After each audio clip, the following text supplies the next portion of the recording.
வானமும் பூமியும் படைத்த வல்ல தேவனிடமிருந்தே, வானமும் பூமியும் படைத்த எண்ணுக்கடங்காத நன்மைகள் வருமே, என் கண்கள் ஏறெடுப்பேன். ஆஹா, எண்ணுக்கடங்காத நன்மைகள் வருமே, என் கண்கள் ஏறெடுப்பேன். எனக்கொத்தாசை வரும் பர்வத நிரா, என் கண்களை ஏறெடுப்பேன். எனக்கொத்தாசை வரும் பர்வத நேரா, என் கண்களை ஏறெடுப்பேன். Praise the Lord. கர்த்தருடைய பரிசுத்த நாமத்துக்கு ஸ்தோத்திரம்.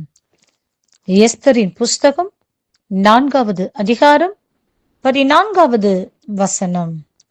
நீ இந்த காலத்திலே மௌனமாயிருந்தால் யூதருக்கு சகாயமும் இரட்சிப்பும் வேறொரு இடத்திலிருந்து எழும்பும். அப்பொழுது நீயும் உன் தகப்பன் குடும்பத்தாரும் அழிவீர்கள். நீ இப்படிப்பட்ட காலத்துக்கு உதவியாயிருக்கும்படி உனக்கு ராஜ மேன்மை கிடைத்திருக்கலாமே, யாருக்கு தெரியும் என்று சொல்லச் சொன்னார். ஆம் பிரியமானவர்களே, மொர்தெகாய் எஸ்தர் ராஜாத்திக்கு கொடுக்கிறதான எச்சரிப்பின் சத்தம். பிரியமானவர்களே, இந்த நாட்களில் கர்த்தர் உங்களுக்கும் இப்படிப்பட்டதான எச்சரிப்பின் சத்தத்தை கொடுக்க வாஞ்சிக்கின்றார். இப்படிப்பட்ட காலத்துக்கு உதவியாயிருக்கும்படி எஸ்தர் ராஜாத்தியை தெரிந்து கொண்டார். ஆம், யூதருக்கு சகாயத்தையும் இரட்சிப்பையும் கொடுப்பதற்காக எஸ்தர் ராஜாத்தியை ராஜாத்தியாக உயர்த்தினது போல, அவர்களுக்கு உதவியாயிருக்கும்படி எஸ்தர் ராஜாத்தியை கனப்படுத்தினது போல, இந்த நாட்களில் இந்த உலகத்தில் நடக்கிற எல்லா காரியத்திற்காகவும் திறப்பில் நின்று ஜெபிக்கும்படியாய் தேசத்திற்கு சகாயத்தையும் இரட்சிப்பையும் பெற்றுக் கொடுப்பதற்கு, தேசத்திற்கு உங்கள் ஜெபத்தின் மூலம் உதவியாயிருக்கும்படியாய் கர்த்தர் இந்த நாளில் உங்களை தெரிந்தெடுத்திருக்கின்றார்.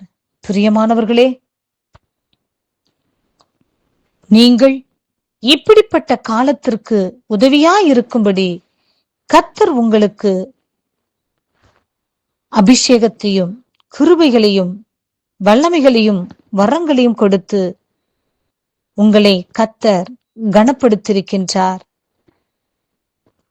திறப்பில் நின்று ஜெபிக்கிற ஒரு ஜெப உதவியை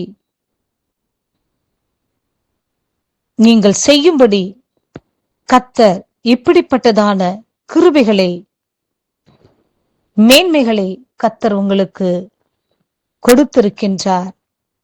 பிரியமானவர்களே, அதை ஒருபோதும்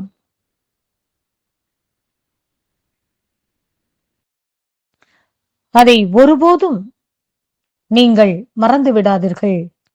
ஆம் பிரியமானவர்களே, தேவன் தம்முடைய பிள்ளைகளுக்கு கர்த்தர் மேன்மைகளை விசேஷமாக எஸ்தர் ராஜாத்திக்கு கொடுத்த ராஜ மேன்மையை போன்று அநேகருக்கு கர்த்தர் அநேக ஆவிக்குரிய ஆசீர்வாதத்தின் மேன்மைகளையும் உலக பிரகாரமான ஆசீர்வாதத்தின் மேன்மைகளையும் கர்த்தர் உங்களுக்கு கொடுத்திருக்கிறார் என்று சொன்னால், அதை மற்றவர்களுக்கு உதவியாக இருப்பதற்காக கர்த்தர் கொடுத்திருக்கிறார் என்று சொல்லி விசுவாசியுங்கள்.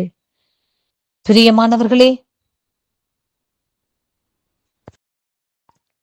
உங்கள் ஆவிக்குரிய மேன்மைகள் மாத்திரமல்ல, உங்கள் உலக பிரகாரமான ஆசீர்வாதத்தின் மேன்மைகள் மாத்திரமல்ல, உங்கள் சரீர ஆரோக்கியத்தின் மேன்மைகளையும், நீங்கள் கர்த்தருக்காக ஓடுவதற்கும் உழைப்பதற்கும், கர்த்தருக்காக கிரியை செய்வதற்கும், தேவ ராஜ்யத்தை கட்டுவதற்கும், தேவ சித்தத்தை நிறைவேற்றுவதற்கும் உங்கள் சரீர ஆரோக்கியத்தின் மேன்மையை பயன்படுத்தி அவைகளினால் கர்த்தருக்கு உதவியா இருக்கும்படி உங்களை தெரிந்தெடுத்திருக்கிறார் என்று சொல்லி விசுவாசித்து, இந்த உலகத்தின்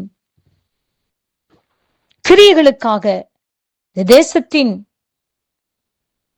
நடக்கிற எல்லாவித காரியங்களுக்காக திறப்பில் நின்று ஜெபியுங்கள். தேசத்திற்கு சகாயத்தையும் ரட்சிப்பையும் உங்கள் ஜெப உதவியின் மூலமாக சமாதானத்தையும் சந்தோஷத்தையும் கொண்டு வரும்படியாய் உங்களை ஒப்புக்கொடுங்கள். பரலோக ராஜ்யத்திற்கு பங்காளிகளாக மாறுங்கள். கர்த்தர் இந்த வார்த்தையை ஆசீர்வதிப்பாராக. ஆமேன்.